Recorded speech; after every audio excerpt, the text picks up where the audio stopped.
Good morning, Detective Black. Please, call me Laurence. Nice to meet you, Laurence.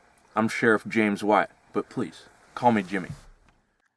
So how did I end up here, you might ask? How did a big city detective like me end up in a small town outside the city limits with Sheriff Jimmy? Because they need me. I'm the best the city has to offer. To understand this strange tale, I must take you back to this morning.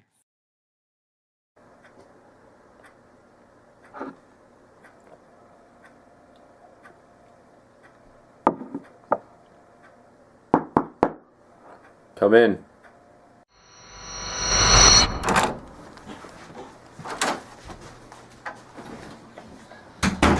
Detective Laurence, I got a case for you. A woman was murdered just outside the city limits. Technically it's out of your jurisdiction, but they only got one sheriff there and he can't handle it himself. Was this supposed to upset me? A woman was murdered. She did nothing wrong, and her life was cut short by a supposed madman. As I looked at the police report and read the brutal details, I thought to myself, what kind of monster could do such a thing? With each sentence read, new information was learned. Limbs were removed, body mutilated. It is hard for people to believe that human beings are capable of these monstrosities. But the longer you are on the job, the easier it becomes to get into the mind of a killer. To catch a killer, you have to think like them. You have to act like them. You have to be like them. Now back to Sheriff Jimmy.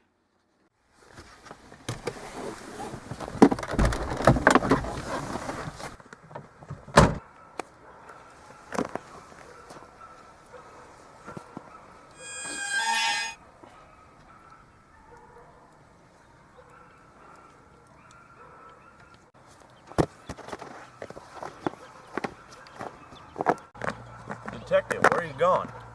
I just need a moment to think.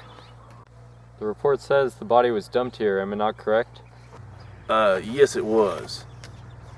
The neighbors found it. It was in this black trash bag. Whoever the killer was, they took many precautions. We don't think the forensic team is going to find anything. They didn't leave much of a trace. No hairs or nothing. And stranger still, it seems that the body has been cleaned.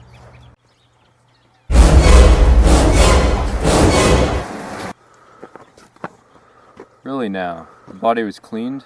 What a clever bastard. I mean, the crime is very brutal, but the victim has completely bled out. And yes, she looks clean, but what's her name again? Maggie Jefferson. Poor woman. Last time anybody saw her, she was on her way home from work.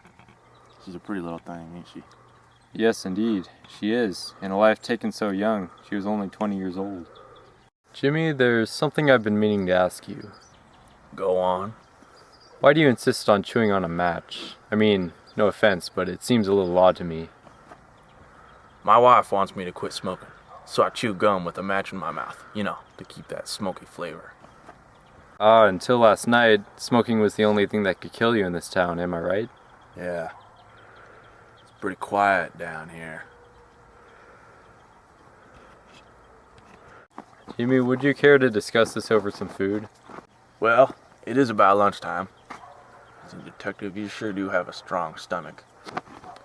Well, it happens. I've seen so many murders. Come on. I know a great place to get a burger. So, do you have any suspects yet?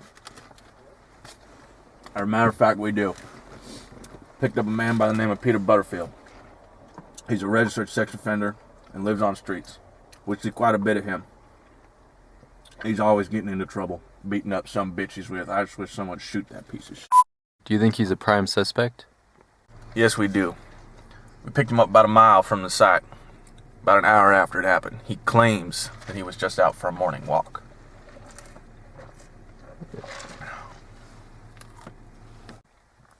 Well, let's go down to the station and see him. I couldn't agree more. The streets are cold. Being late December, the sun is barely ever up.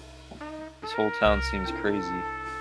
These isolated town folks don't know what the real world is. They're used to their cozy houses and their high school fundraisers. They don't understand life. These people are very simple-minded. But I get the feeling that Jimmy is different. He's definitely a small-town man, but he's not naive. I know he doesn't actually think Peter's responsible. He's just too scared to let his voice be heard. I can see it in his eyes.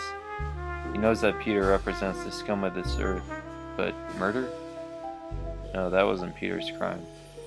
Sure, he's beaten up a few women here and there, but even he wouldn't commit a crime this brutal.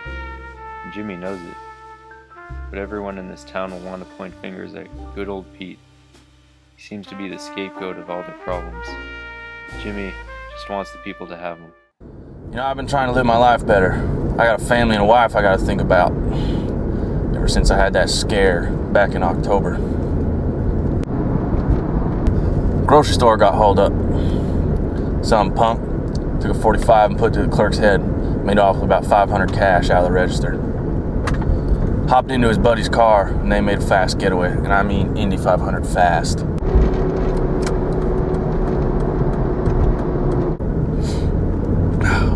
So I hop in after him and I chase him. Eventually, buddy loses control and crashes into a street lamp. Dies on impact. Crook gets out though. Just a few broken ribs. He takes off running. I yell out for him to freeze. He turns and shoots out my windshield. I had to drop and take cover. After he blasts out my windshield, riddles my car full of bullet holes, I get out and I take off after him. I caught up with him pretty quick, but he had the drop on me. I came around a corner when he had his gun pointed right up to my head. So I took mine out and pointed right up to his head. A little standoff. He pulled the trigger and all I heard was click. He was out of bullets. I was locked and loaded and ready to go. Before my mind could register what was happening, I pulled the trigger and shot him cold dead right there. You ever killed a man? As a matter of fact, I have. I was involved in a shootout.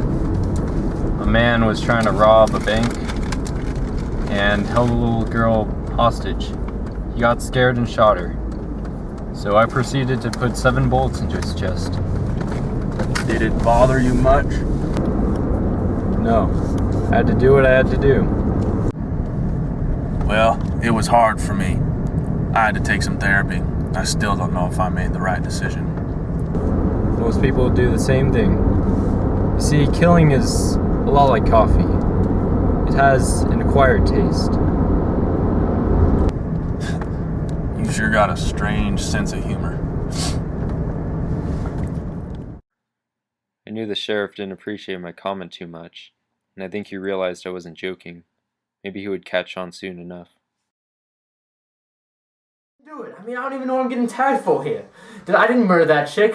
Just because I was on parole, I mean, yeah, I had like a little bit to drink, but it doesn't mean I should be tagged for murder. Shut the f*** up, Peter! I do the talking, you got that? Don't speak unless spoken to! Hey, I know my rights. You can't treat me like this. You lost your rights when you murdered Maggie! Jeffrey, what the f*** is going on in here?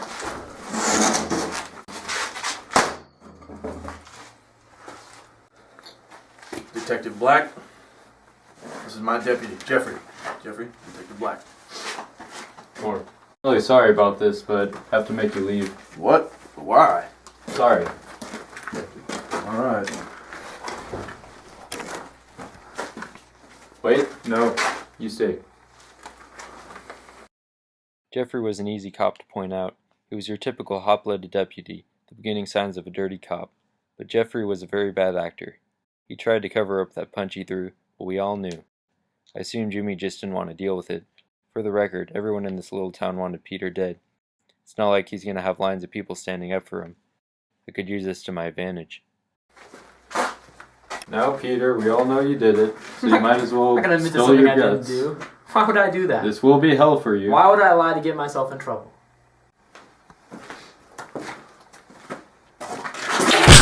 What the kind of courtroom is this? What do I have to say about your stupid signature? Oh, very well. Jeffrey, would you give me a hand? Well, Pete, you ready to sign it now? I can sign it. Sign it.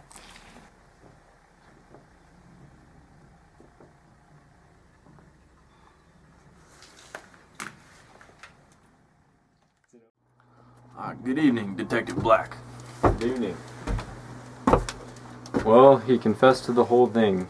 He said that he was walking home from work and he came across her and he figured he could jump on her.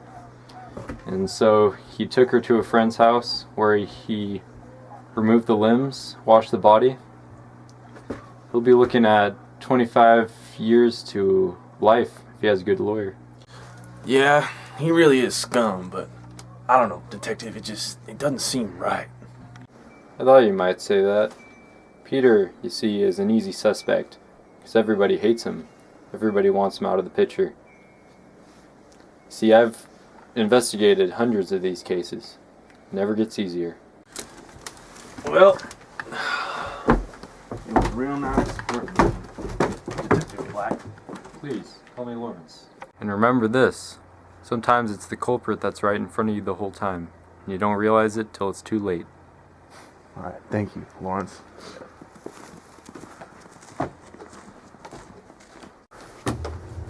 Wait a second.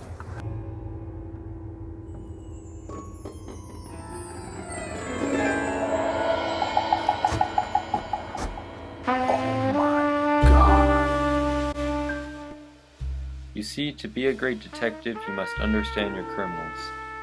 You must know how they think, how they feel, and how they operate. I've learned that over these years.